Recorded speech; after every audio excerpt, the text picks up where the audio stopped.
Je n'ai jamais d'idée pour les cadeaux, de Noël, d'anniversaire, de mariage ou autre, et j'en avais encore moins pour un cadeau d'adieu.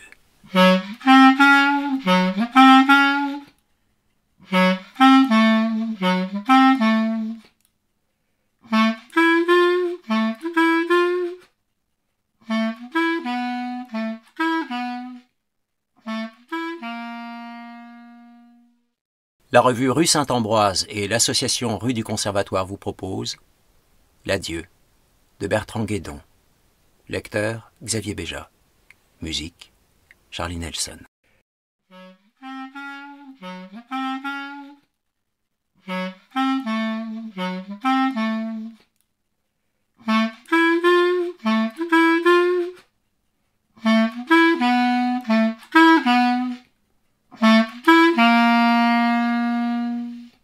Pourquoi dit-on faire ses adieux plutôt que faire son adieu?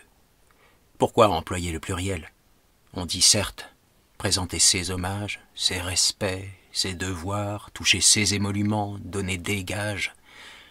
Peut-être le pluriel fait-il bouquet, richesse, multitude bigarrée.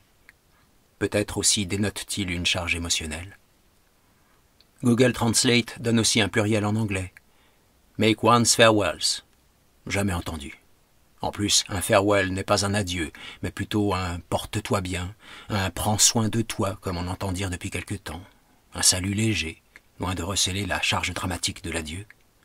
En espagnol et en portugais, on parlera de despedida, donc de la séparation elle-même, plutôt que du salut ou des vœux. Séparation dont le groupe consonantique formé du S et du P évoque le déchirement. D'autres langues proposent un verbe plus ou moins équivalent à prendre congé et qui en possède la retenue, la discrétion. Sich verabschieden en allemand. Verabschied, l'adieu. Le titre du Lied de Mahler a quelque chose de définitif et semble clore non seulement la relation évoquée, mais aussi le sujet des adieux lui-même, à la manière de Goethe écrivant « Das Sonett », le sonnet, ou de Volkswagen faisant la publicité de « Das Auto ».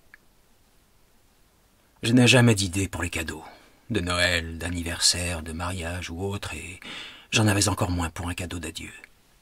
J'avais pensé à des fleurs, les chocolats ne me paraissant pas adaptés à cette occasion, et j'avais demandé à la fleuriste des fleurs qui ne tiennent pas longtemps. Le problème des cadeaux, c'est que ce sont aussi des souvenirs, et en l'occurrence, il ne fallait pas laisser trop de souvenirs. Il faut tourner la page, c'est ce qu'on dit dans ces cas-là. L'idéal, le plus approprié, serait un cadeau qu'on jette directement à la poubelle. S'agissant de fleurs, il fallait donc qu'elles fanent rapidement. « Je voudrais des fleurs périssables », répétai-je en souriant et en imitant légèrement l'accent de Jacques Brel dans Les Bonbons, pour essayer de donner un tour facétieux à cette curieuse demande. J'aurais bien voulu lui dévoiler mes intentions, car les femmes en général, et les fleuristes en particulier, ont toujours des bonnes idées de cadeaux. Mais je craignis qu'elles prennent ça pour un mauvais augure. Les inconnus réagissent souvent de cette manière quand on leur parle de mort ou de séparation. « Si c'est pour offrir, il vaut mieux qu'elle dure, dit-elle. »« C'est pour offrir, mais c'est un cadeau d'adieu, ne pus-je m'empêcher de répondre. On offre quoi dans ces cas-là? On n'offre pas des fleurs, on fait plutôt une lettre d'adieu. » Bien joué, pensai-je. Passing shot le long de la ligne. Moi, j'avais eu peur de l'effrayer un peu, mais avec sa lettre d'adieu, c'est elle qui m'angoissait beaucoup. Une lettre d'adieu, pour moi, ça évoquait plutôt un suicide. En attendant, l'expression « il faut tourner la page » m'avait donné une autre idée. Un robot qui tourne les pages d'un livre. J'avais vu ça, je crois, dans L'argent de poche de Truffaut. Je crois que c'est un cadeau que faisait un des gamins, le héros, si on peut dire, du film, à son père tétraplégique. Pas évident à trouver dans les quelques heures qui me séparaient de la rencontre. En revanche, ça m'amena à l'idée suivante. Ce qu'on appelle en anglais un page-turner, à savoir un roman qui se dévore, qu'on ne peut pas lâcher avant la fin, avant de connaître le coupable ou le fin mot de l'histoire. On le consomme et on le jette après l'avoir fini. Voici donc un cadeau qui répond aux deux critères, celui de la symbolique, la page tournée, comme celui de la périssabilité. En plus, on en trouve partout. Dommage que ce soit maintenant que la fin approche que je me mets à avoir de bonnes idées de cadeaux, pensai-je. On était aux heures creuses de l'après-midi et je me mis à bavarder avec le libraire. Quelques clients qui fouillaient dans les rayons entendaient notre conversation. D'habitude, je déteste être entendu par des inconnus, surtout sur des sujets aussi intimes. Mais là, étrangement, j'aurais désiré un attroupement. J'aurais aimé un débat, une pluralité d'opinions. Et je parlais à voix haute pour tout le magasin. Le problème, disais-je, c'est qu'on n'apprend pas à dire adieu. Ni nos parents, ni nos maîtres, ni nos amis ne nous apprennent ça. Ils sont d'ailleurs aussi dépourvus que nous face à cela. On apprend à commencer, mais jamais à finir. Alors pour les adieux, on se retrouve aussi désemparé qu'un gamin qui va à son premier rendez-vous. Aussi mal préparé, et même davantage. Sauf qu'on n'a même pas la perspective d'un beau lendemain pour compenser. On n'a que la tristesse, en plus de la gêne. Tant qu'on est gêné, on n'est pas triste, remarqua très justement le libraire, sans me regarder car il tapait quelque chose sur son ordinateur. Les libraires tapent toujours quelque chose sur leur ordinateur. À mon avis, c'est pour éviter de regarder les clients.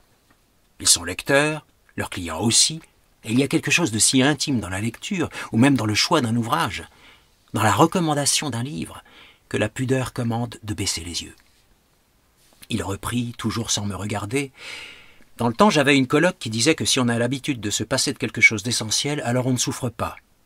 Par exemple, quand on perd un être cher.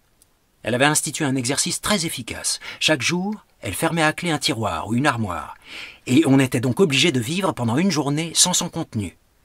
Un jour, elle condamnait l'armoire à pharmacie. Le lendemain, le tiroir des casseroles. Le surlendemain, la commode où étaient rangées les factures. Évidemment, elle ne le disait pas à l'avance.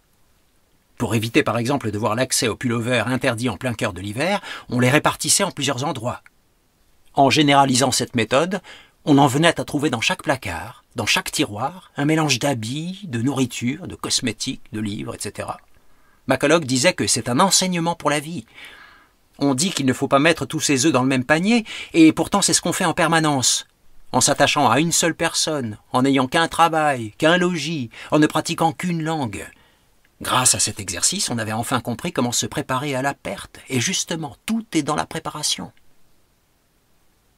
Il faut apprendre à se passer de l'essentiel, convins-je.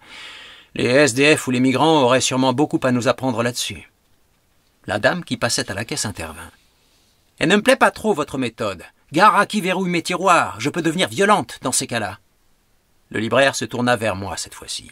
« Vous voyez, dit-il, c'est bien ça le problème. On veut apprendre, mais on veut aussi que l'apprentissage soit indolore. Quand on apprend, conclus-je, on a la douleur de l'apprentissage, puis la douleur de la perte. On souffre donc 2 fois, alors que quand on n'apprend pas, on ne souffre qu'une seule fois, lors de la perte. » Dans le bus 80, j'occupais une place située juste devant la portière du milieu. Il était clairsemé, le bus, comme la librairie, les heures creuses. Tout était clairsemé jusqu'à mon âme. Du siège juste derrière le mien me parvint d'abord un soupir résigné, puis un autre, enfin un sanglot étouffé, celui d'une assez jeune femme à en juger par sa tonalité.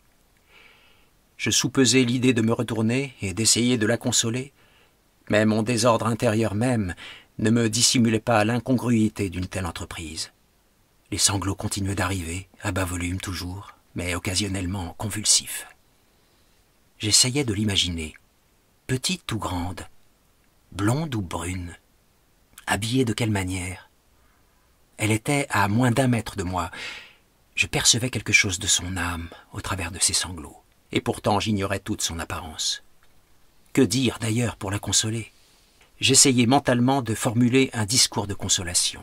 Je m'aperçus bien vite que c'était aussi difficile que de trouver une idée de cadeau.